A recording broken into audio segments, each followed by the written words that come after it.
বহুদিন আগের কথা, আমরা গাড়ি করে গিয়েছিলাম পুরী, আর সেই সমস্ত ব্লগটাই তোমাদের সাথে শেয়ার করেছি। কিন্তু দাঁড়াও, পিকচার এখনও বাকি ছিল, যেটা তোমাদের সাথে এখনও শেয়ার করে উঠতে পারিনি। ভাবছিলাম শেয়ার করবো করে, আর করা হয়নি। কারণ আমরা কিন্তু পুরী থেকে ডাইরেক্ট বাড়ি ঢুকিনি, হুট করেই একটা প্ল্যান হয়ে গেল। আবার সেই প্ল্যান মাফিকই কিন্তু আমরা চলে গিয়েছিলাম আরেকটা জায়গায়। সেটাই আজকে আমি তোমাদের সাথে ব্লগে শেয়ার করব। আর এই যে পাহাড়টা দেখছো, এটা কিন্তু ভুবনেশ্বরে, এটা হচ্ছে শিখর চণ্ডী পাহাড়ের উপরে ছিল একটা বিশাল মন্দির। ভুবনেশ্বরে অনেক জায়গা ঘোরা বাকি রয়ে গেছে, দারুণ দারুণ নাকি জায়গা আছে। তো সেটার জন্য একবার আমাদের অবশ্যই যেতে হবে। দেখা যাক, ঠাকুর যদি চাই নিশ্চয়ই যাব। আর ভাইকে যেহেতু ভুবনেশ্বর থেকে নিয়েছিলাম, তাই ওকে ভুবনেশ্বরেই আমরা আবার ড্রপ করতে চলে এসেছিলাম। আর ও যেখানে থাকে তার ঠিক পাশেই হচ্ছে পরপর এরকম বিরিয়ানির দোকান ছিল। আর ভাই বললো এই দোকানের বিরিয়ানিটা খুব ভালো খেতে। ও এই দোকানটা খায়, পাশের দোকানটা খায়। তো পাশের দোকানটা বন্ধ থাকায় আমরা এই দোকানটাই চুজ করলাম। আর এই ছিল বিরিয়ানি। দেখতে যত সুন্দর, ভেতরে ছোটো ছোটো চিকেনের পিসেস ছিল, একটা এগ ছিল দেখো, যেটা পুরোই বয়েল। আর তার সাথে এক্সট্রা করে কারি দিয়েছিলো আর রায়তা দিয়েছিলো। আমার তো খুবই ভালো লেগেছে, কারণ আমার কলকাতা বিরিয়ানি অতটা পছন্দ হয় না। আর এই স্পাইসি মশালাওয়ালা বিরিয়ানিগুলো আমার ভীষণ ভালো লাগে খেতে। তো খেয়েছিলাম, আমার বেশ ভালো লেগেছে। কত দাম নিয়েছিল এই মুহূর্তে আমার মনে পড়ছে না। নদী শুকিয়ে পুরো মাঠ হয়ে গেছে। এই নদীতে জল থাকলে ঠিক কতখানি বড় হবে ভাবো একবার। বর্ষার জলে জল। ও তাহলে এটা হচ্ছে নদীতে জল থাকে জানো পুরো সেই ব্রিজ পার হলাম, যার তলায় একটা নদী ছিল, যে নদীটা শুকিয়ে একেবারেই মাঠে পরিণত হয়েছিল। আর যার মাঝখান থেকে লোক আবার যাওয়ার জন্য নিজেদের মতো একটা রাস্তাও বানিয়ে নিয়েছিল। তো চিন্তা করছিলাম যে ওই নদীটায় জল থাকলে ঠিক কীরকম দেখতে লাগে। তো এরপরে এই যে রাস্তাগুলো বেরোচ্ছিলাম, এত সুন্দর লাগছিল, দুদিকে পাহাড় পাহাড়, খুবই সুন্দর দেখতে লাগছিল। তো কখনো একবার এরকম আসার ইচ্ছে আছে, কারণ এরকম পাহাড়ওয়ালা জায়গা আমার খুবই ভালো লাগে। পাহাড়ের কথা বলছি, কিন্তু মাউন্টেনের কথা বলিনি। তো দেখো, এইখানে রাস্তায় কিন্তু আমরা একটা কেসও খেয়েছিলাম। ওভার স্পিডিংয়ের জন্য টাকা মানে চালান দিয়ে দিয়েছিলো আর কি। যদিও কোথাও আমরা দেখতে পাইনি ওভার স্পিডিংয়ের বোর্ড, স্টিল হচ্ছে চালানের টাকা আর কি, মানে চালানের টাকা ক্লেম করে নোটিশ চলে এসেছিলো। তো যখন এই রাস্তা দিয়ে তোমরা যাবে আর কি উড়িষ্যার দিকে, অবশ্যই কিন্তু একটু খেয়াল করে ওভার স্পিডিং করবে না, নাহলে কিন্তু একদম চালান হয়ে যাবে বড় সড়ো। তো এই রাস্তাটা খুবই ভাল লাগছিলো দেখতে, তাই ভাবলাম একটু ভিডিও করে রাখি, তোমাদেরকেও দেখাই। তোমরা কারা কারা এই রাস্তাটা দিয়ে গিয়েছো? তো আমি তো ফার্স্ট টাইমই গিয়েছিলাম, আমার হেব্বি ভাল লাগছিলো। ভুবনেশ্বর থেকে যখন আমরা ওই যে ফিরছিলাম আমাদের বাড়ির দিকে, মানে ওয়েস্ট বেঙ্গলের দিকে, তখন রাস্তার উপরে বেশ কয়েকটা জায়গায় এরকম তরমুজের দোকান দেখছিলাম। অনেকগুলো দোকান ছিল পাশাপাশি একটা জায়গায়। তো এরকম দাগ কাটা তরমুজ ছিল, আর এরকম হচ্ছে গিয়ে যেরকম প্লেন গ্রিন কালারের তরমুজ ওটাও ছিল। আর ওই যে ফুটি না কি বলে, আমি কখনো খাইনি, মানে এক দুবার খেয়েছি আর কি, ওই ফুটিও ছিল। তো সেই দেখে আমরা হচ্ছে নামলাম। তো তরমুজগুলো বেশ অনেক দাম বেশিই বলছিল মনে হয়। আর এখানে দেখো রেড কালারের তরমুজটা ছিল, আর ইয়েলো কালারের তরমুজ ছিল, তাই আমরা ইয়েলো কালারের তরমুজটা দেখেই কিন্তু এসেছিলাম। কারণ ইয়েলো কালারের তরমুজ আগে কখনো খাইনি, ফার্স্ট টাইম আর কি। তো ইয়েলো কালারের তরমুজ খেলাম। তো মোটামুটি যেরকম হয় আর কি রেড কালারের তরমুজ, সেরকমই হচ্ছে খেতে। একটু মনে হয় আলাদা, একটু মনে হয় জলসা জলসা ছিল ইয়েলো কালারের তরমুজ। রেড কালারের তরমুজটা বেশি মনে হয় মিষ্টি হয়, একটু পানসে ছিল আর কি। আর এই সেই দোকান দেখো। আর আমার বর এখানে সব কিছুরই এক্সপার্ট।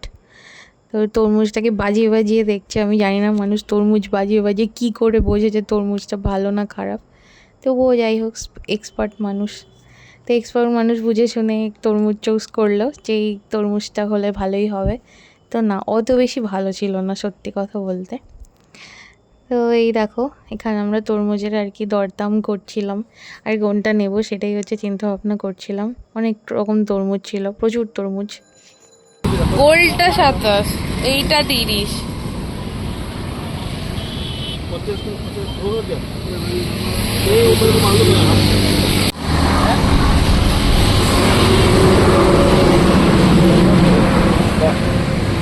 লবণ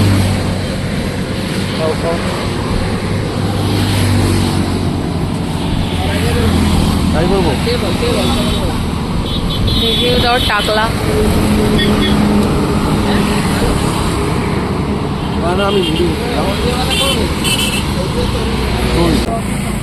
তো তরমুজ খেয়ে আবারও আমরা গাড়িতে উঠে আরও অনেকটা চলে আসলাম। আস্তে আস্তে ইতিমধ্যে বৃষ্টি আরম্ভ হয়ে গিয়েছিল, রাস্তায় ভালোই বৃষ্টি হচ্ছিল, দেখতেই পারছো কাজটা।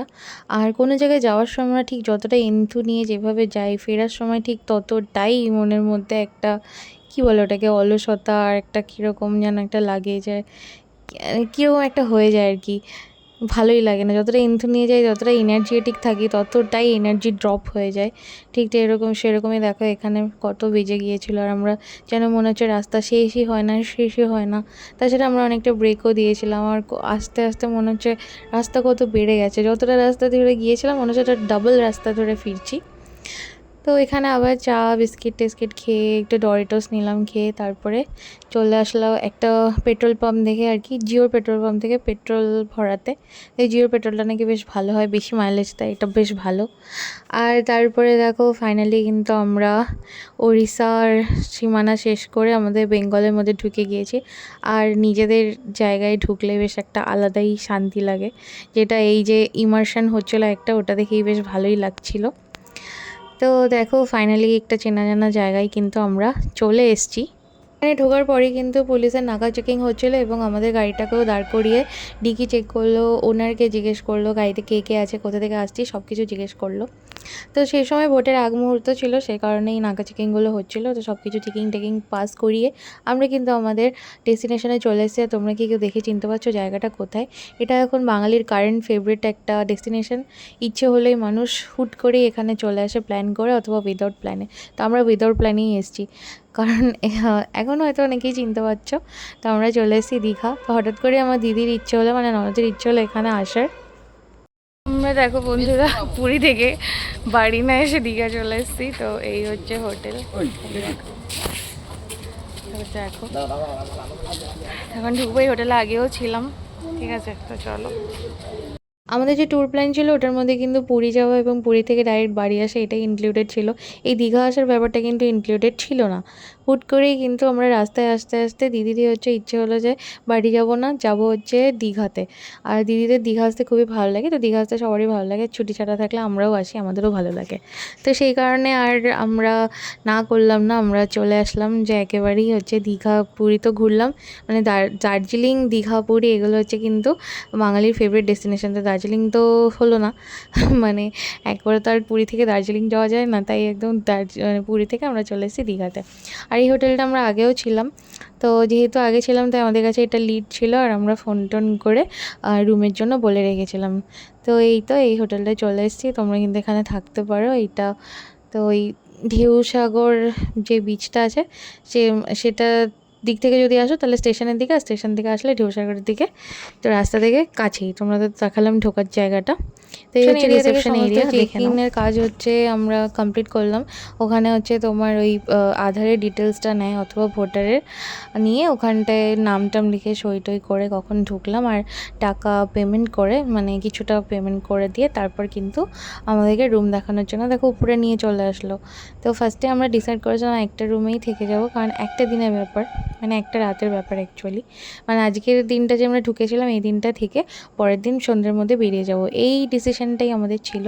তো সেই কারণে এই রুমটা আমাদেরকে দেওয়া হয়েছিল, আমাদের অ্যাজ পার আওয়ার রিকোয়ারমেন্ট আর কি।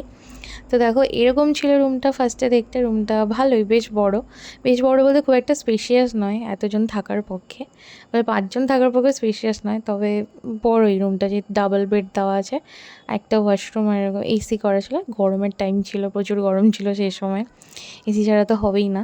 তো এই রুমটাতেই আমরা আমাদের আস্থানা আর কি করে ফেলেছিলাম। এই রুমটাতে যেটা সবথেকে ভালো ছিল, যেটা একটা ব্যালকনি ছিল, আর ব্যালকনিতে চেয়ার পাতা ছিল, আর ব্যালকনিটা একদম ফ্রন্টের দিকে, যার জন্য বেশ ভালো ছিল। কিন্তু এই রুমটাতে আমরা থাকিনি। হ্যাঁ, এই রুমটা আমরা পরে চেঞ্জ করলাম, কারণ আমাদের মনে হলো এই রুমটাতে আমরা 5 জন থাকতে পারবো না, 5 জন থাকার হিসাবে, আর খুবই ছোট আর কি রুমটা 5 জন থাকার জন্য। 3 জন অবধি ঠিক আছে, 5 জন থাকার জন্য ছোট। আমাদের দেখো রুম চেঞ্জ হয়ে গেছে, এখন আমরা চলে এসেছি 3 তলায়, আর 3 তলা লিফট। এই হচ্ছে করিডোর, এই হচ্ছে রুম, পরপর এরকম রুম আছে। দেখো যে ঢুকেই দেখো এখানে আছে ওয়াশরুম, ওয়াশরুমটা বেশ ভালো। এদিকে জামা কাপড় রাখার হ্যাঙ্গার, গিজার, শাওয়ার, এদিকে বেসিন আর জলের বালতি সবই আছে।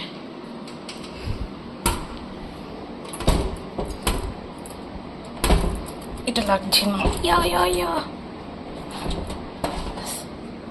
হচ্ছে এই হচ্ছে দরজা,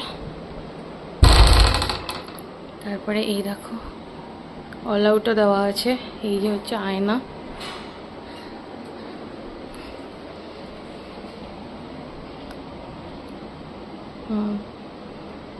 আয়না হচ্ছে রুমের ইন্টেরিয়ার। এই যে খাট, দুজন শুতে পারবে, বাচ্চা নিয়ে এলে তিনজনও শুতে পারবে।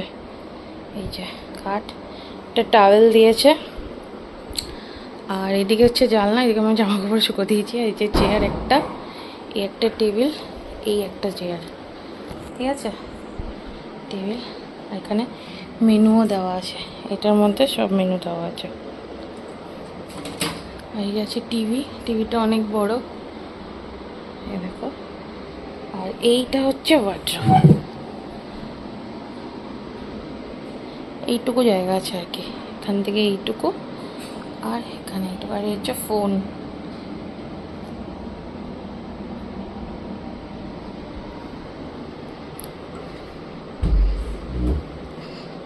যেমন মধ্যে দেখো ব্ল্যাঙ্কেট আছে।